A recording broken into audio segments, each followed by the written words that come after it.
से याद रखिएगा, कहीं लग जाए आपकी जिंदगी में कि अब मेरा जीवन बहुत नरक सा निकल रहा है, बहुत कष्टमय निकल रहा है, ये बेलपत्री लेना, इस बेलपत्री के बीच वाले पत्ते पर पीला चंदन लगा लेना। कितना लगाना है? बीच वाला जो पत्ता है उस पर पीला चंदन। जब आपको लगे कि मेरा जीवन बहुत कष्टमय है, अब ये रोग, अब ये कष्ट दूर ही नहीं हो रहा, अब ये आए दिन तकलीफ पर तकलीफ बढ़ती जा रही है, आए दिन रोग बीमारी, पैसा घर में बच नहीं रहा, बहुत कष्टमय जीवन है, इसमें लगाओ पीला चंदन बेलपत्री की बीच पत्ती पर। महाराज, और बीच पत्ती पर जब चंदन लग जाए, लगने के बाद में ये दोनों पत्ती पर लाल चंदन लगा लीजिए।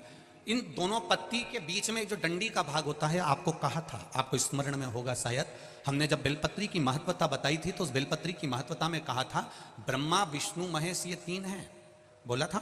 बीच में ये बड़ी पत्ती से लेकर जो दो पत्तियां होती हैं, इनके बीच में जो जगह बचती है, इसमें मां पार्वती के 64 योगनियां, मां पार्वती अपनी पूर्ण सिद्धि के साथ में जितनी भी देवी के स्वरूप हैं वो माता 64 योगनियां देवी के स्वरूप में यहां पर विराजमान होती हैं। दो पत्ती के नीचे से जो डंडी होती है नीचे तक, ये पूरी डंडी में 33 कोटि देवी देवताओं विराजमान होते हैं इस पूरी डंडी के अंदर।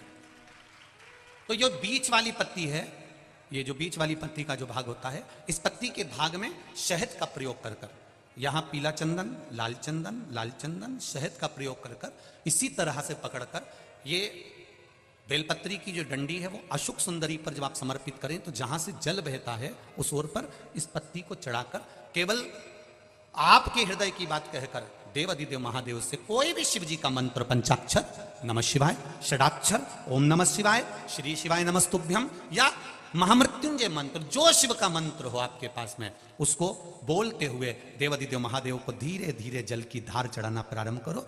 जल की धार जब पूर्ण होने लगे, उसमें थोड़ा जल बचे, तब अशोक सुंदरी पर जो तुमने बेलपत्र चढ़ाई है वहां उस जलधार को चढ़ाए। ये प्रयोग आपको केवल सोमवार की अष्टमी पढ़ने पर ही करना है। कौन से दिन करेंगे? जम के बोलिए जरा।